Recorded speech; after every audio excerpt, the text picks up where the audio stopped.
Comanza, yo soy Nicolás Pérez, trabajo ya hace 8 años en la ciudad en desarrollo urbano.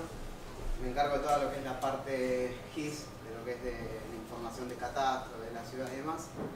Pero también a la par estudio arquitectura, lo cual para la gente con la que me relaciono, los geógrafos y demás, es como medio un dolor de cabeza tener que tratar conmigo, porque les molesta un poco que esté en su territorio.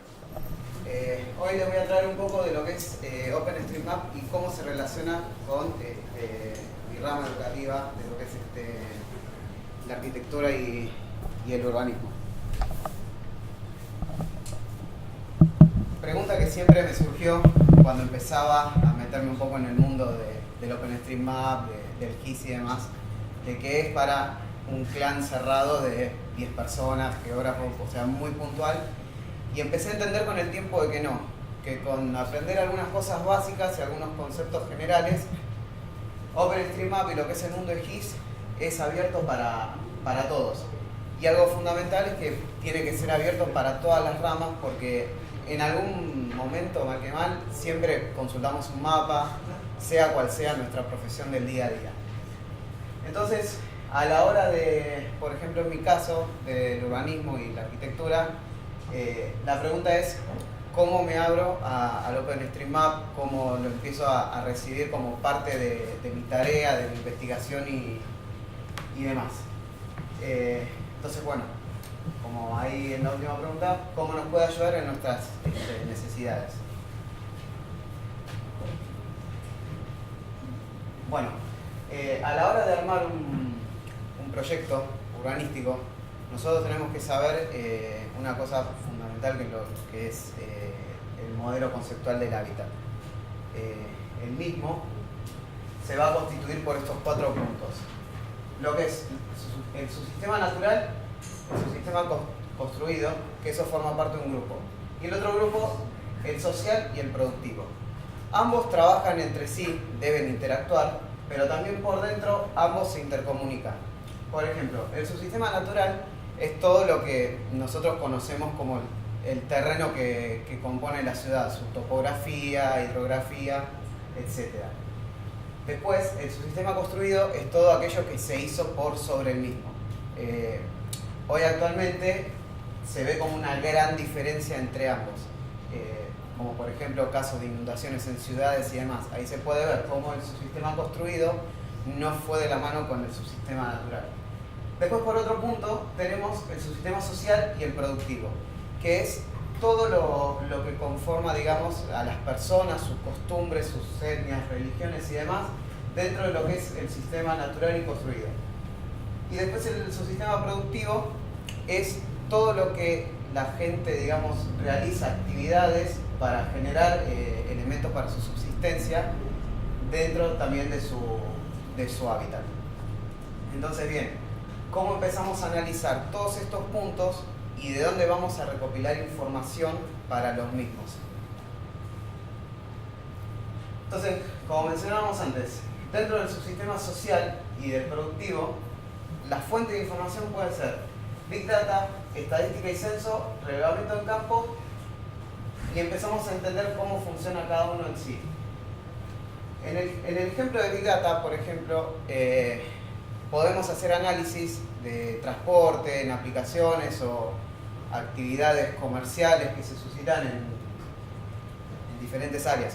Hoy hay mucho con el tema de las aplicaciones web, no sé, de reservas hoteleras o puntuaciones de comercios. Empezar a determinar zonas donde se generan elementos dentro de su sistema social. Después lo que es estadística y censo nos van a dar todos datos de población, cuántas mujeres y hombres viven y diferentes grados de información. Y después, para proyectos más puntuales, tenemos lo que es el relevamiento en campo, que son para proyectos más pequeños. Ahora, dentro del subsistema natural y el construido es donde nos viene a dar una mano OpenStreetMap, que por otro punto también podemos hacer un relevamiento en campo, pero la idea del OpenStreetMap es que nos dé una información a rasgos mayores. ¿Cómo nos puede ayudar OpenStreetMap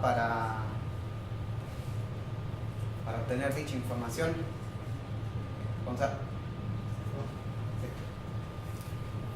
Nos puede dar datos sobre lo construido, límites geográficos y demás, datos comerciales.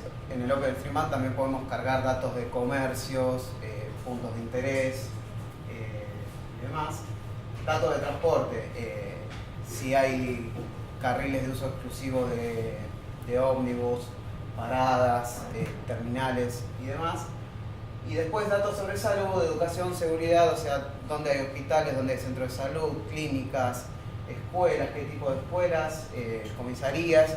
Todos datos que después nosotros los podemos utilizar para hacer un análisis del suelo y empezar a determinar zonas de influencia donde capaz, no sé, por ejemplo en la salud, tal vez dentro de un proyecto urbanístico haga falta agregar un hospital, el tema es determinar dónde. Entonces a partir de recopilar toda esta información es, bueno, lo voy a determinar en un punto X, qué radio de población se vería afectada, cómo tengo el transporte público en esa zona, si de verdad es viable hacerlo ahí, etc. Entonces, bien, ¿cómo vamos a hacer para procesar todo esto? La información que recopilamos con OpenStreetMap y las variables anteriores de Big Data, censo y demás, procesándola en QGIS o en determinados programas también de GIS, empezamos a analizar toda la información de nuestra propuesta y después la viabilidad del proyecto, y en base a eso obtenemos un proyecto urbano.